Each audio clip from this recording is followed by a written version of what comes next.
Greetings, everybody. Nicholas Hancock, President and CEO of Midwest Lightning Rods here. Lightning Protection Installation Company based out of Decatur, Illinois. We're a specialized trades company in the electrical union, Local 146. And how it works around here is if we are bringing more than one lightning protection specialist to a job site, then we must pull two journeyman electrician off of the bench. The whole purpose of this video is going to make it so if you are a journeyman getting pulled off the bench for a short call to go do some lightning protection work, this is going to help give you some insight on what you're getting into. This is the fourth video log, so if you go back and look at the second one, that gives the basics for installation. This is going to be a video on equipment terminology and tools. Just so, when it comes time for you to want to get something, a part or piece or component, or start a new job, you won't be going in the dark. So let's dig right in. There are a few key components to a lightning protection system, although everything goes together to make up a code compliant system. There is air terminal units, which are air terminals and bases put together, and you guys probably know them as lightning rods. There's conductor cable, and then there's ground rods. Well, in the middle of all that is how everything connects together and goes together. So there are two types of equipment, which is copper and aluminum, and that is usually determined based on owner preference as well as mounting surface. We can't have two dissimilar metals on each other, but if it is a rubber or brick or stone or anything like that, then we can use aluminum or copper, and that is always up to whatever is specified.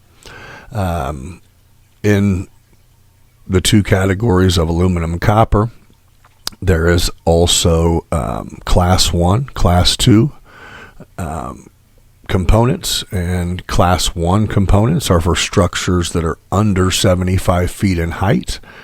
And obviously, just as you would imagine, they're a little bit narrower in circumference. And then the class 2 is for anything that is over 75 foot in height, and everything is just a little bit bigger and heavier, more substantial. Also, we have the air terminal units, as we just discussed, and they come in numerous different sizes and shapes. The bases are what mounts to the mounting surface, so whether that be a flagpole or a vent or a safety rail or just the roof cap or roof edge. There's a different type of base for everything.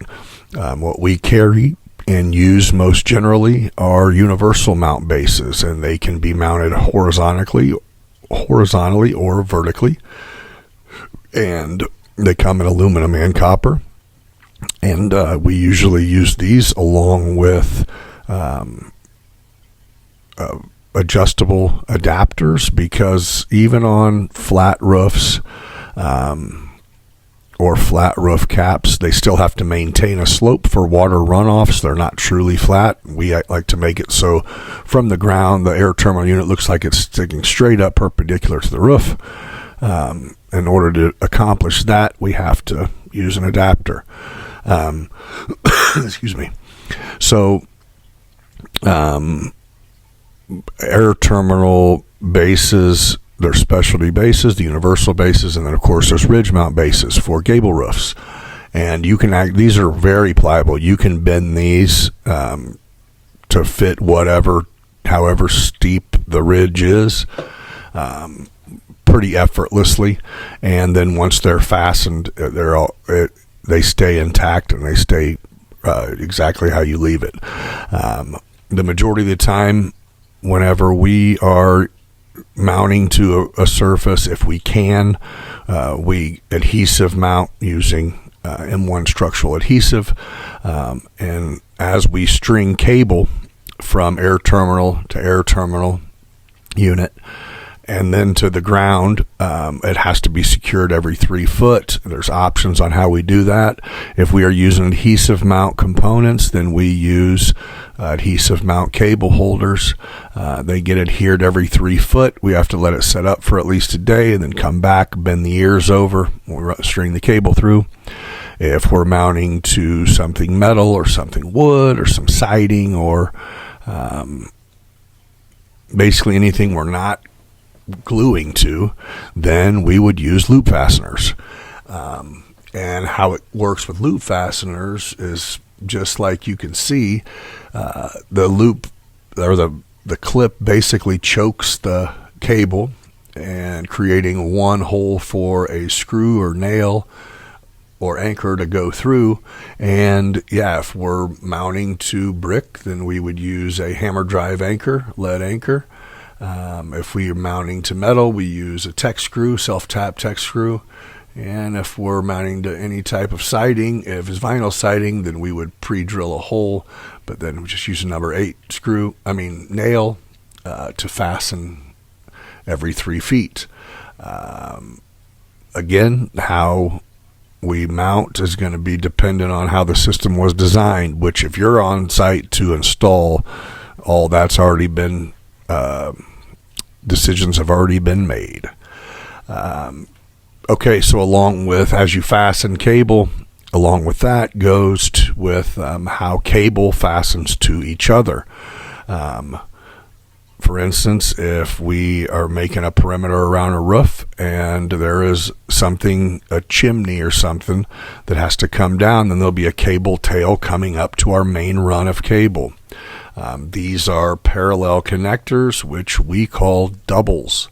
And it does exactly what you think.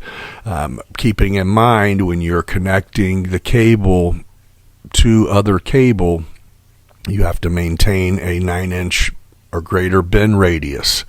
So that means don't bend sharp, and these fittings are pretty sweet. You don't have to take them apart. You just loosen them and you can slide the cable in and then put some torque on it and it squeezes it real nicely. There's also T-splicers. There are cross-run splicers, which if the cable intersects, then you would use cross-run splicers. As you could see, it's like just making a T. There are straight splicers, which is for butt splices, for cable to go end to end. And so if you've watched video 2, you know if anything within 6 foot of the main conductor cable that has a metal body, regardless of height, must be bonded to the lightning protection system. Whether it be a roof hatch, whether it be a roof drain, whether it be a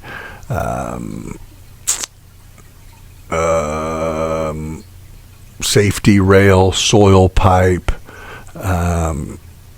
solar panel, skylight, track, anything that is within 6 foot, we have to bond it to our lightning protection system in order to avoid side flash.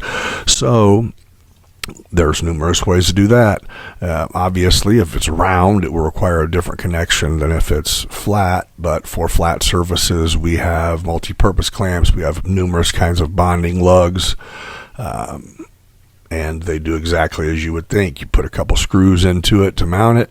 There's a cable fitting on the other side. You just connect into, fastening it every 3 foot, connect it to the system using a double. For round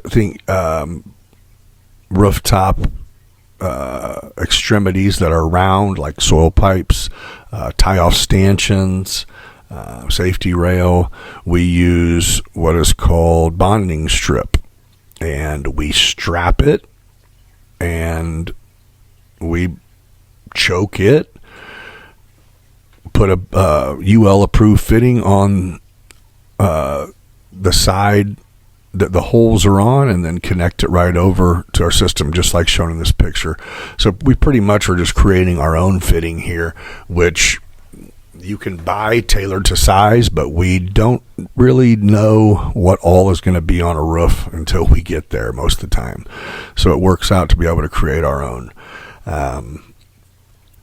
So whenever we get to the ground rods part, there are options. We can CAD weld to a ground, but typically if it's not spec'd and we get our submittal approved, then we use just a 2-bolt ground rod clamp that is specific for the size, whether it be 1/2 inch, 5/8, or 3/4, and they work phenomenally. And also, when it's a system that uses the structural steel for down conductor, that means we are connecting to the actual structural steel just below the rooftop, as well as at grade level. What we'd use here is what's called a beam clamp, and you can see the flat side, the larger side that doesn't have the bolts on it. You grind the steel right there, 8 square inches. Slide this fitting on there, torque them bolts down, and then on the adjacent side, you'll see there's cable connectors, and you can just hook your copper wire in there and run it where it goes, whether that be to a ground or whatever. Also, whenever we do, whether it be concealed down leads or whether it be just through roofs to the steel, there's 1 inch or 1.5 inch PVC, EMT, or conduit poked through the roof. There are through roof caps that we put on that have a fitting for the cable to run in on the underside as well as to go in on the top side. What we usually do is after this PVC gets put in and the roofers put their boot on it, we go up about 1.5 inches from where their boot stops, and we cut the PVC off so our cable holder or our PVC cap will fit right down almost to the cap, and it looks real good. It looks like it's supposed to, and it's not elevated up too high, because usually it's not more than about 8 or 9 inches up. Although whenever we go through the roof, we make sure there's plenty sticking up, because sometimes they layer up that roof insulation for several inches before you get to what's considered the top of the roof.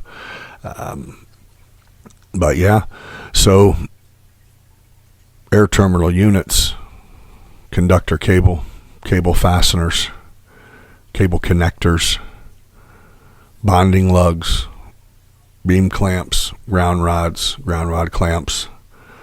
Yep, it's a pretty good start.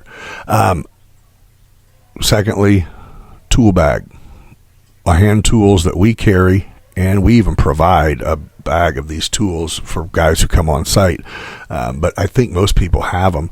1/4 inch nut driver, standard Phillips and standard flat screwdriver, a large flathead screwdriver, ratchet wrench with 1/2 inch on one end and 9/16 on the other end, a pair of 10 snips, a pair of cable cutters, large cable cutters,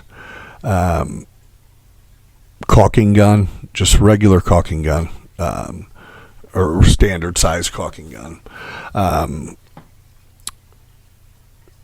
We do carry a drill or impact driver, and that being because if we are fastening into where we have to use our self-tappers, or we have to use our hammer drive anchors, then we have to be able to drill holes or use drill bits. So we carry a 1/2 inch 9/16 socket bit and a self-tapper bit, as well as a 1/4 inch masonry bit, 1/4 inch metal bit. And a tool bag with that stuff in it, there's nothing we can't accomplish as far as for what we do. Oh, and a small set of Allen wrenches, because some of the set screws for the through roofs, depending on the manufacturer, some of them are Phillips, some of them are bolt, some of them are hex. So it's nice to be prepared.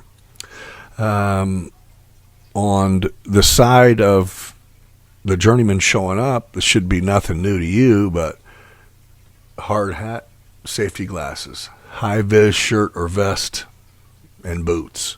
It's mandatory. Fall protection is supplied and absolutely required if you're within 6 foot of the edge of any roof. And I think that's it.